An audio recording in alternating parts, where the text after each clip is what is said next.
presents Adventures in Online Education.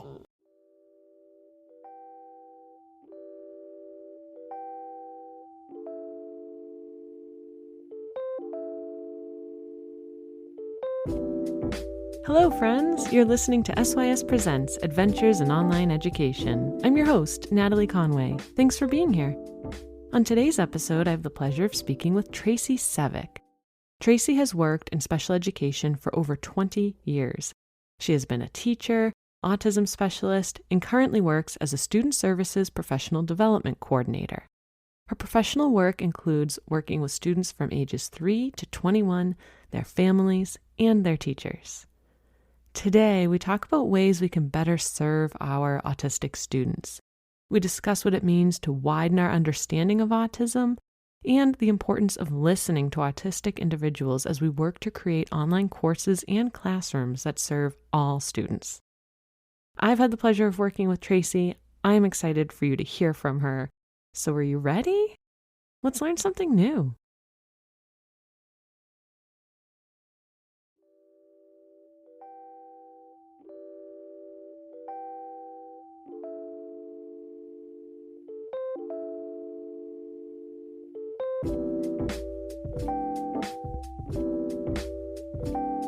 Hi, Traci. Thank you so much for coming on the podcast today. I'm really excited to talk with you.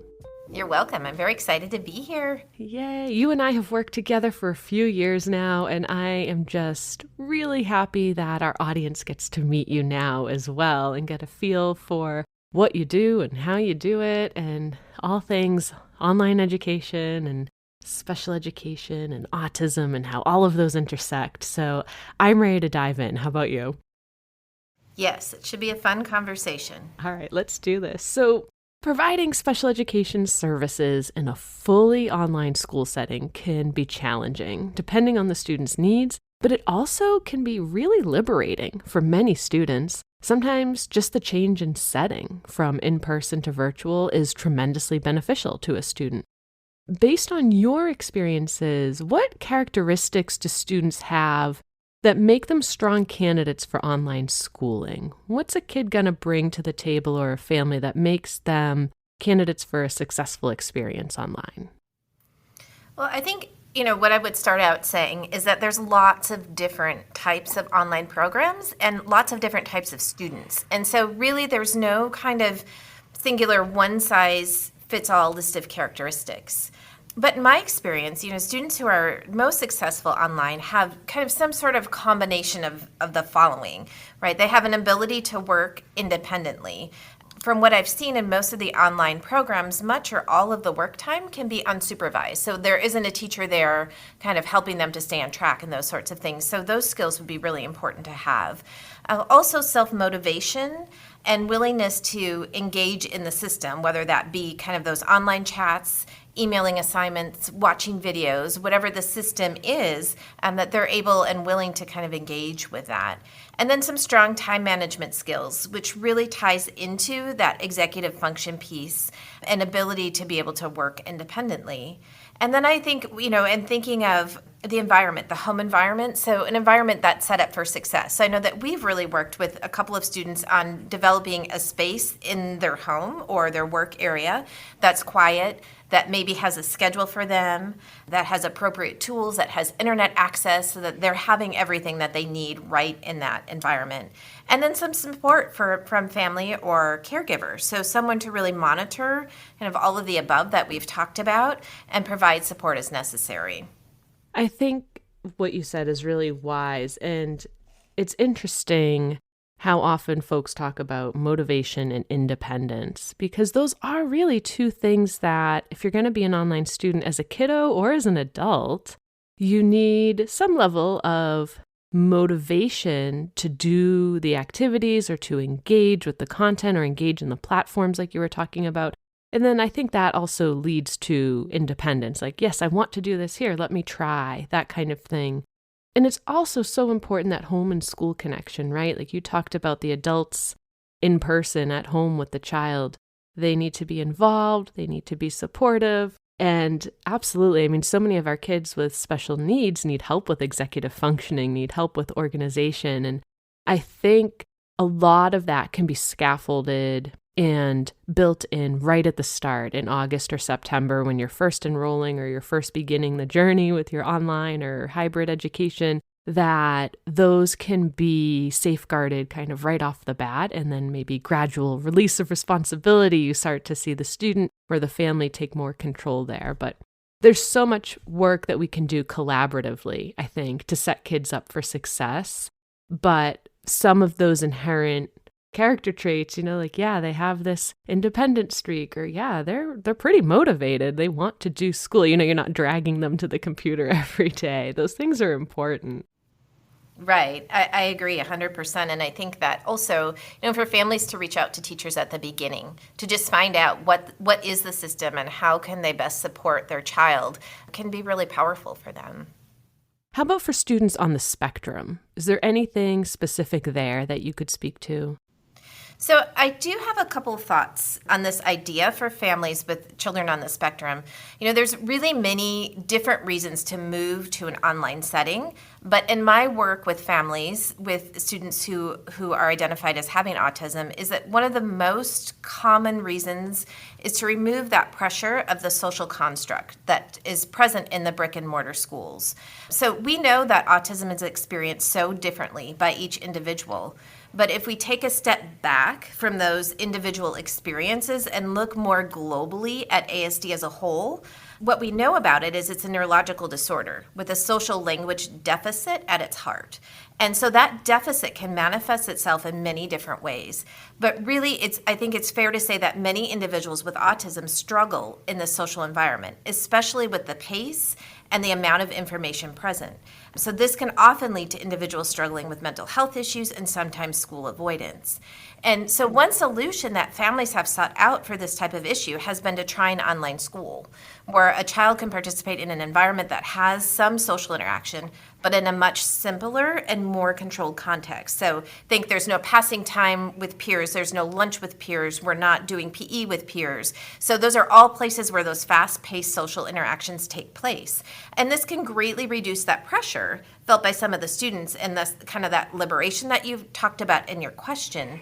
And what we know about all students and the cognitive processes involved in learning is that the brain is able to take in the most information in a calm and stable state.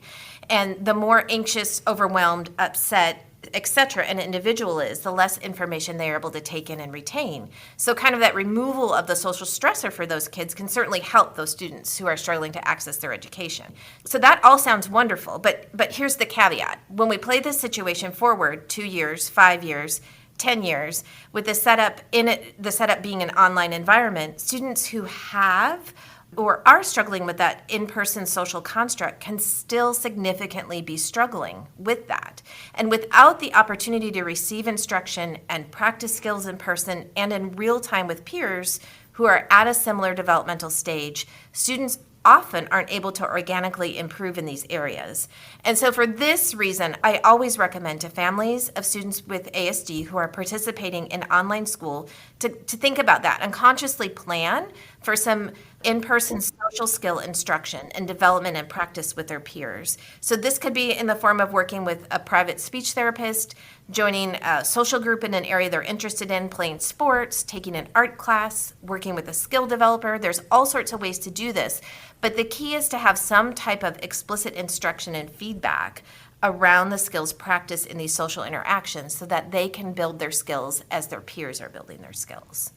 Absolutely. It's one thing to take away the barrier to education and take away that barrier to access, but then also that is a life skill that wants to be developed, right? And that's a life skill that we want everybody to be able to feel comfortable and be able to move in their environment outside of the school setting too. So I think that's really wise that you encourage folks to engage their kids with something in person. Are there resources within a public school where parents would go, say they have a child with ASD and they're saying, okay, my autistic kid needs some in-person activities. I'm at a loss for ideas. Help me out. Who could they go to? So I would recommend that they look outside of the school system if they are looking to do things out in the community. There certainly could be an autism specialist at the school who could definitely provide some resources and information about what's available out there. But really, I think the people that have the best understanding of the kind of the breadth of what's available is the individuals involved in the DD system. So I often encourage families to get in touch with their county DD system and talk with a case manager about what they're looking for their child and see if their child might be able to qualify for services through them. And if not, can they recommend some things that their child can participate in that would be helpful. Awesome. And for folks who might not know, DD Services is? It stands for Developmental Disability Services. Yeah. And sometimes those are housed at like Social Security office, or at, if you're in Oregon, we have educational service districts, and sometimes they're connected there. Is there anywhere else folks might find that, or could they just Google Developmental Disability Services and they'll find it? You would definitely find it if you Google it. You can also get in touch with your child's case manager. If your child has an IEP, they would be able to connect you with your county system as well. Awesome. I want to talk more about kids with autism. We're going to take a quick break, though, and when we come back, we'll dive more into this complex and varied work.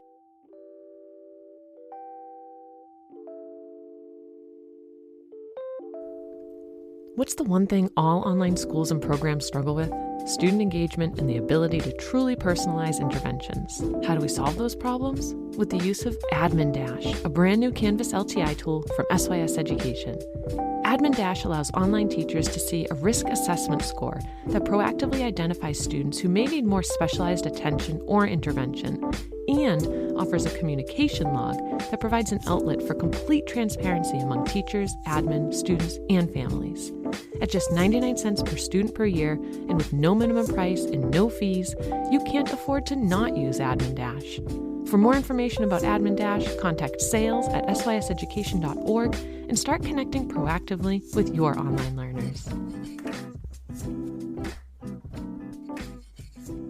Welcome back, online educators. We're talking to traci.sevick today. She is an autism specialist, and she works also with online schools and helping them best serve their autistic students.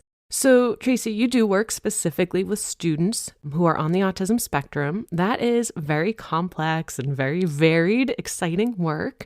You and I have collaborated to support students together, and I have learned so much from you over the years. I myself have worked in special education over a decade, but I'm always learning how to be a better ally to autistic students and their families. I've moved from following the work of Autism Speaks necessarily to following the content of actually autistic individuals. I've learned about that hashtag RedInstead as a movement to counter the quote-unquote lighted up blue for autism awareness. There's just always something to learn and always more to learn, and things are always changing. What do you wish teachers and administrators knew about the needs of autistic kids in their schools? Online schools and otherwise, but what are we getting right, and what can we start doing differently? Really important question here, I believe, and there's so much information to share.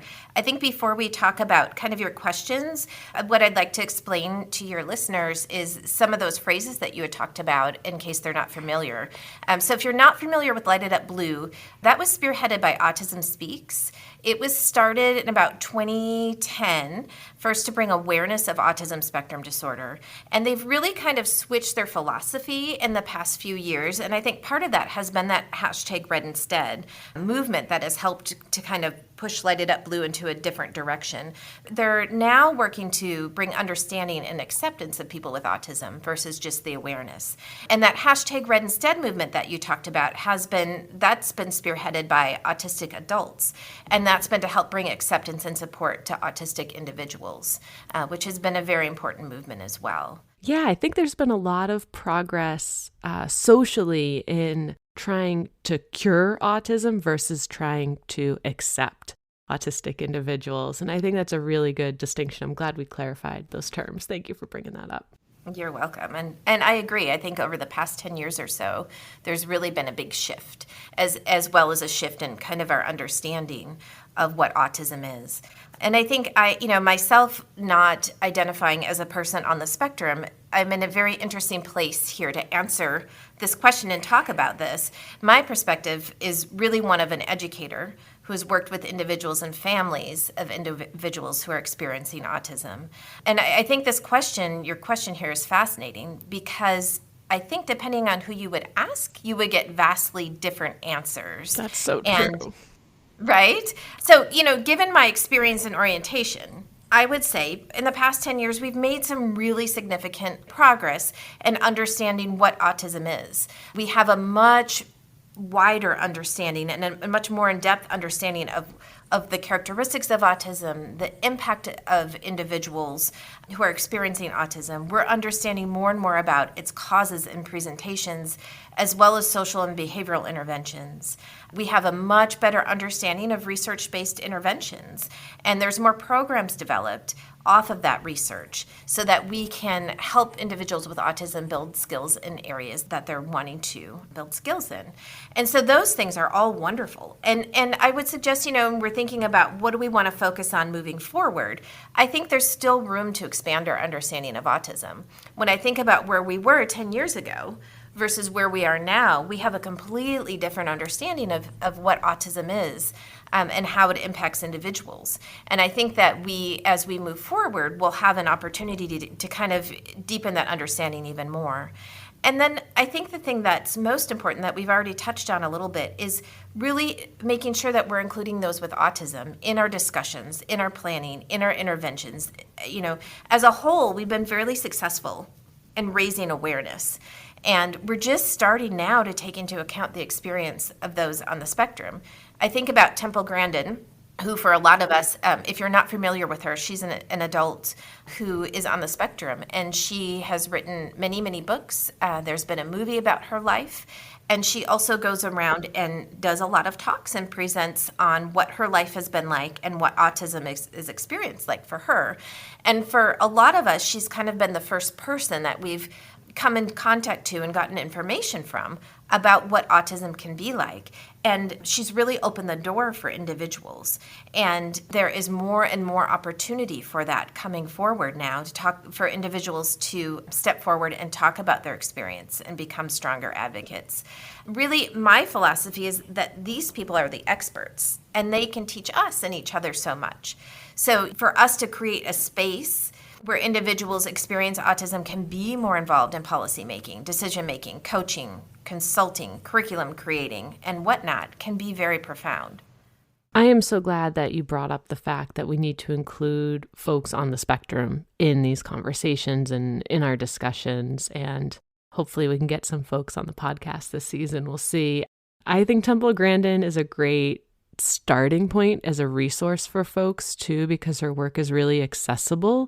She communicates in a way that folks it resonates with them and they understand. I found the work of Barry Prezant to be really good as well. He is not autistic, but he elevates the voice of those on the spectrum. And so he has a podcast, he's written books and co-authored a lot of things. And he's always bringing people with autism into the limelight for us to understand their experiences and their perspectives. So I think that's really important. And for schools to do that as well. We've talked a lot about adults on the spectrum, but I think students on the spectrum know what they need and want and what's working and what isn't as well. And in the various ways they can communicate that to us, we need to be receptive to that as well. It's a really important part of serving folks is hearing their voices, is just listening to them and asking them directly, right? If there's a population who we're looking to do a better job serving, then we need to start right there. We will have in the show notes a series of links to resources for folks who want to learn more about autism, who want to learn more from actually autistic individuals. So check those out in our show notes. There is so much to unpack, and I know we can go into greater depth on a lot of areas, but I want to wrap up with one question for you. If there was one thing, material or otherwise, you could give to every teacher in the U.S., what would it be and why? I love this question. If there was one thing, actually, I think I might say two things.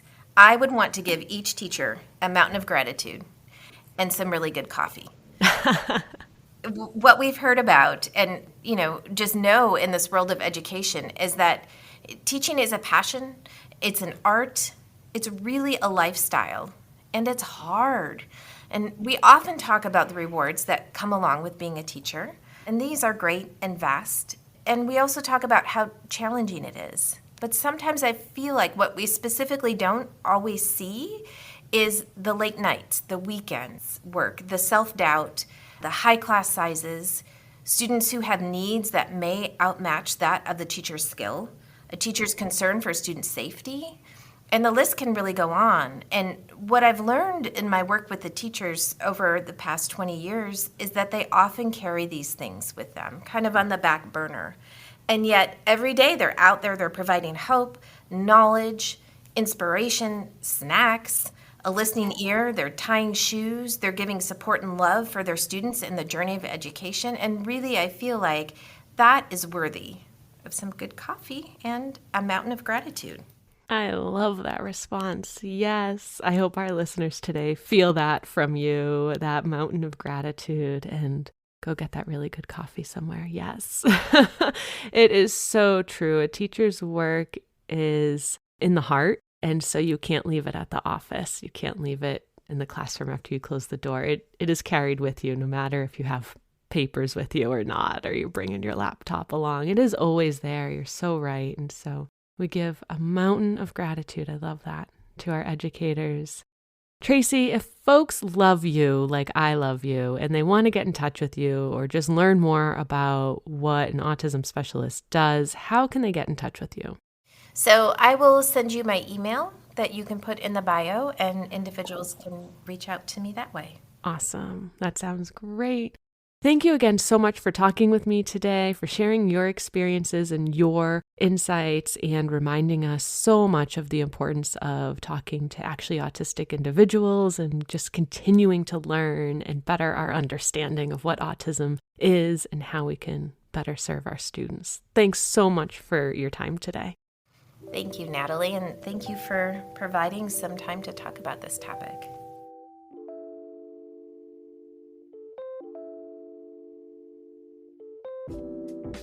Thanks for listening to this episode of SYS Presents Adventures in Online Education. Special thanks to my guest today, traci.sevick. Traci taught us that there is no one formula for meeting the needs of our students on the spectrum.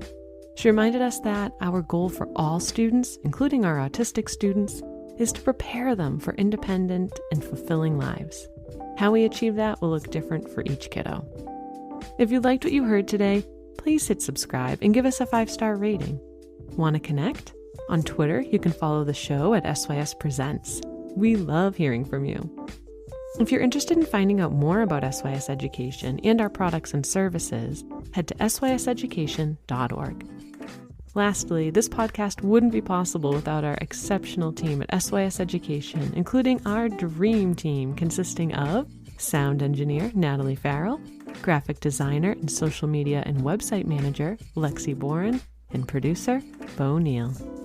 Thanks for listening today, and remember, we can learn new things.